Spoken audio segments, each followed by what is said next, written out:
បងនិយាយពីឈ្មោះគេលើកសរសើរមិនដាច់ពីមាត់ទេឬមានមេបាញ់ឈឺបងដឹងទេថាបងអន់ចិត្តអន់ណាជាសង្សារតែដូចជាទូរងអូនទុកគេសំខាន់ជ្រើបងធ្វើអ្វីបើចិត្តស្រីមិនស្រឡាញ់ឬអូនទើបចាប់ផ្ដើមបែកចិត្តពីបងឬស្ដាយក្រោយណាស់មែនទេបើសិនមែនបងមិនខត់អូនទៅចោបងជួនពោស្រីគេល្អអូនយកគេទៅគេល្អស្រឡាញ់គេទៅមិនបាច់ប្រៀបធៀបទេពើមិនចង់ឮទេថ្លៃមួយម៉ាត់ណាក៏បងអន់គេនោះទៅត្រូវចិនស្រីតែចង់សួរថារាល់ថ្ងៃ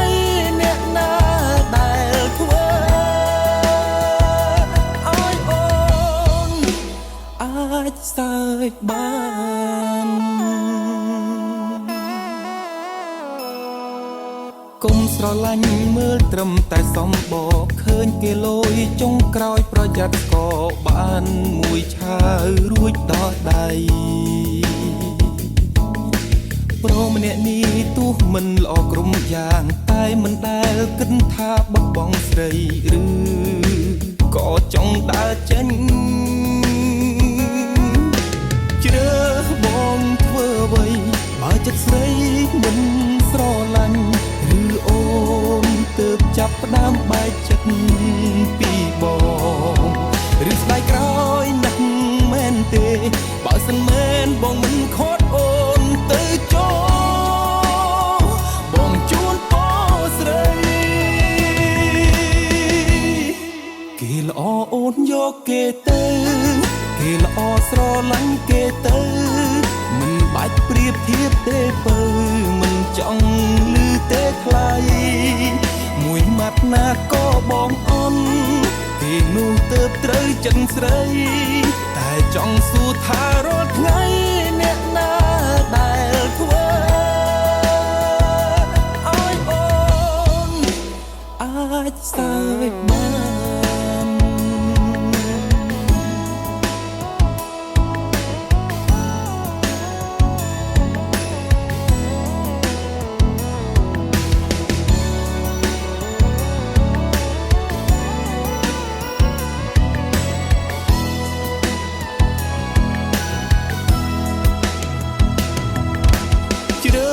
បងធ្វើអ្វីបើចិត្តស្រីមិនស្រឡាញ់ឬអូនទើបចាប់ផ្ដើមបែកចិត្តពីបងឬស្ដាយក្រោយណាស់មែនទេបើសិនមែនបងមិនខត់អូនទៅចោបងជួនពោស្រីគេល្អអូនយកគេទៅគេល្អស្រឡាញ់គេទៅមិនបាច់ប្រៀបធៀបទេពើមិនចង់ឮទេថ្លៃមួយម៉ាត់ណាក៏បងអន់គេនោះទៅត្រូវចិនស្រីតែចង់សួរថារាល់ថ្ងៃអ្នកណាដែលធ្វើគេល្អអូនយកគេទៅគេល្អស្រឡាញ់គេទៅមិនបាច់ប្រៀបធៀបទេពើមិនចង់ឮទេថ្លៃមួយម៉ាត់ណាក៏បងអន់គេនោះទៅត្រូវចិនស្រីតែចង់សួរថារាល់ថ្ងៃអ្នកណា